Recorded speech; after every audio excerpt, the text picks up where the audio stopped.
بسم اللہ الرحمن الرحیم۔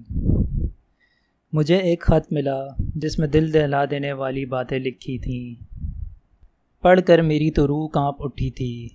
مجھ سے رہا نہ گیا اور میں ایک ایسے سفر پر چل پڑا جہاں سے شاید میری واپسی ممکن نہیں تھی، لیکن مجھے یہ امید تھی کہ اگر میں اپنی زندگی کو رسک پر ڈال بھی دیتا ہوں تو لاکھوں لوگوں کی عزتیں اور مال محفوظ ہو جائیں گے۔ بس یہی سوچ کر میں اس خوفناک قبرستان میں پہنچا تاکہ اس عامل ظہور کے مکروہ عزائم کا پردہ فاش کر کے اسے اس کے گناہوں کی کڑی سے کڑی سزا دلوا سکوں۔ لیکن اس سے پہلے اس دردناک خط کے متعلق میں نے تصدیق کی تھی۔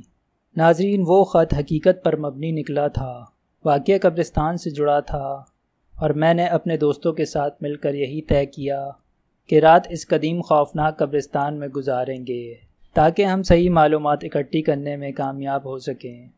مقامی لوگوں نے ہمیں منع کیا، لیکن ہمیں حقائق جاننا تھے۔ میں جاننا چاہتا تھا کہ کیا واقعی یہاں رات کو وہ سب غیر معمولی اور شرمناک حرکات ہوتی ہیں جن کا مجھے بتایا گیا ہے۔ میں نے مختلف جگہوں پر خفیہ کیمرے لگائے۔ قبرستان میں ہمیں ایک بند اور تاریک کمرہ دکھائی دیا۔ بہتر یہی تھا کہ ہم اسے اپنا مرکز بنا لیں۔ کمرے سے ہمیں خوف بھی آ رہا تھا کہ کہیں یہ کمرہ کسی زہریلی شے کا ڈیرا نہ ہو، لیکن پھر ہم نے اپنے مشن پر دھیان دیا۔ اب سب دوست اپنی اپنی جگہ پر جا کر پہرا دینے لگے۔ نوچندی جمعرات کی یہ رات کافی گہری اور ڈراؤنی تھی۔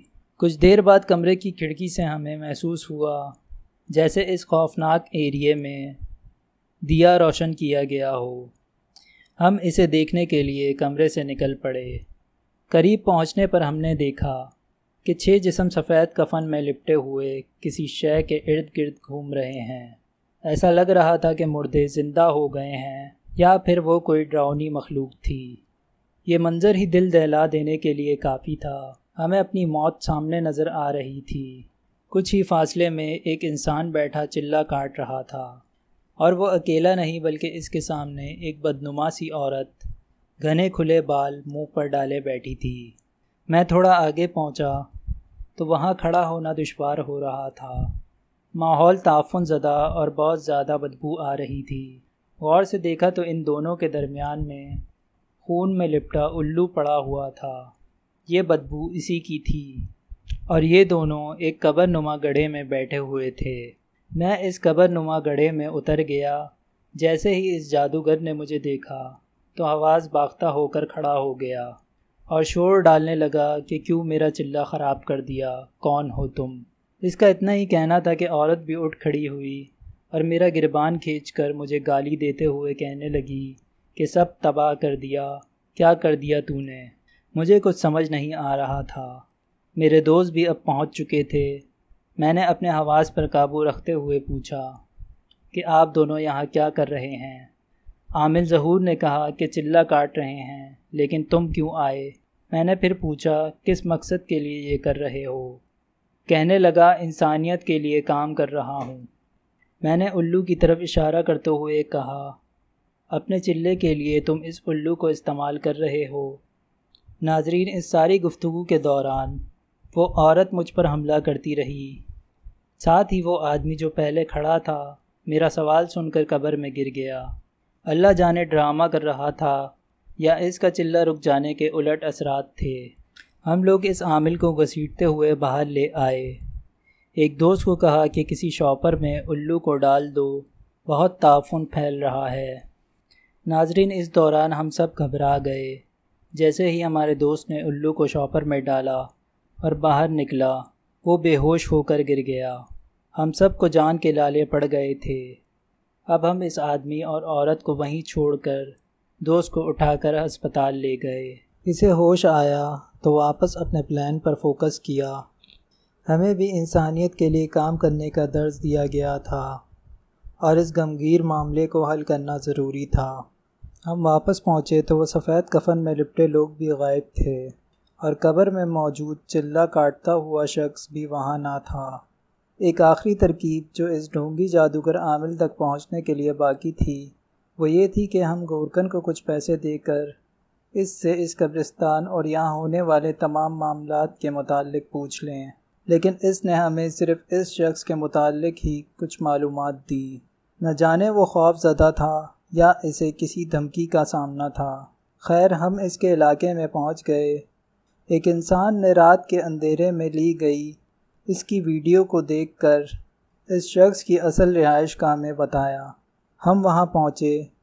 وہاں ہمیں ایک شخص ملا جو ایک بکری کو سہلا رہا تھا۔ یہ شخص بالکل اسی عامل کے ہو بہو تھا، فرق صرف داڑھی کا تھا۔ ایک دوست نے کہا کہ یہ وہی ہے۔ اس تصویر کو اس سے ملایا، داڑھی کے علاوہ سب کچھ ایک جیسا تھا۔ ہم نے اسے تصویر دکھا کر پوچھا کہ کیا اسے جانتے ہو؟ تو اس آدمی نے اشاروں میں بتایا کہ وہ سننے بولنے سے محروم ہے۔ وہاں ایک اور آدمی آیا جس نے ہمیں بتایا کہ یہ سنتا بولتا ہے۔ ہم نے فوراً پولیس کو کال کرنا چاہی۔ اچانک وہ عامل بابا بول پڑا کہ تم لوگ کیا چاہتے ہو؟ کل بھی پریشان کیا اور اب پھر آ گئے ہو۔ ہم نے کہا کہ اگر تم سچ بتا دو تو معاملہ تمہارے لیے آسان رہے گا، ورنہ ہمیں سخت قدم اٹھانا پڑے گا۔ وہ کہنے لگا کہ آپ جاب کرتے ہو، میرے لیے بھی یہ جاب ہی ہے، مجھے بھی پیٹ بھرنا ہوتا ہے، گھر والوں کو فاقوں میں نہیں دیکھ سکتا۔ یہ میرا کاروبار ہے، میں 2 نمبر کام نہیں کرتا، نہ جوا اور چرس کا کام ہے، میرے آستانے سے غریبوں کا لنگر پانی چل رہا ہے۔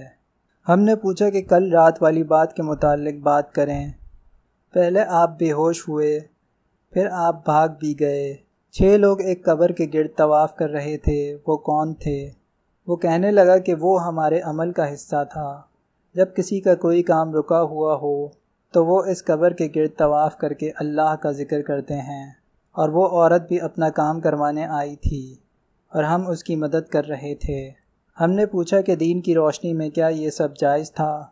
رات کے 4 بجے آپ اور وہ عورت اس قبر میں تنہا موجود تھے، الو کو چلے کے لیے استعمال کر رہے تھے، قبر کا طواف جاری تھا، کیا یہ سب غلط نہیں تھا؟ وہ کہنے لگا یہ سب صحیح تھا، ہم محنت کرتے ہیں، ہم آپ کو سب باتیں نہیں بتا سکتے، ہم سمجھ چکے تھے کہ یہ سب ناٹک ہی ہے۔ خیر ہمارے دوست نے کہا کہ پولیس آ چکی ہے۔ اب وہ آدمی منت کرنے لگا کہ میری عزت مٹی میں مل جائے گی، یہ میرا آبائی گاؤں ہے۔ ہم نے کہا کہ تم کہہ دو کہ تم غلط ہو، دھوکہ دیتے ہو اور آئندہ یہ سب نہیں ہوگا تو ہم چلے جائیں گے۔ وہ کہنے لگا روزی روٹی کے لیے کرتا ہوں لیکن اب چھوڑ دوں گا، ہاں میں غلط ہوں۔ ناظرین، اس عورت نے ہمیں خط لکھ کر اس آدمی کے متعلق بتایا کہ یہ شخص برا انسان ہے اور پیر بنا بیٹھا ہے۔ اس عورت کی 8 سال سے اولاد نہیں ہو رہی تھی اور وہ دعا کے لیے اس کے پاس آئی تھی۔ اس نے بتایا کہ اس نے یہاں بہت کچھ غلط دیکھا، لیکن اس سے زیادہ یہ غلط تھا کہ جھوٹے جادوگر نے اسے بھی اپنے مقصد کے لیے استعمال کیا۔ وہ بتا رہی تھی کہ عمل کے نام پر اس کے ساتھ ایسے ایسے کام کیے گئے جو کسی کو بتا بھی نہیں سکتی۔ ناظرین، یہ حقیقت پر مبنی واقعہ ہے۔ آپ بھی اپنے ارد گرد موجود ایسے لوگوں سے بچیں اور اپنے گھر کی عورتوں کو ان کے ہاتھوں رسوا ہونے سے بچائیں۔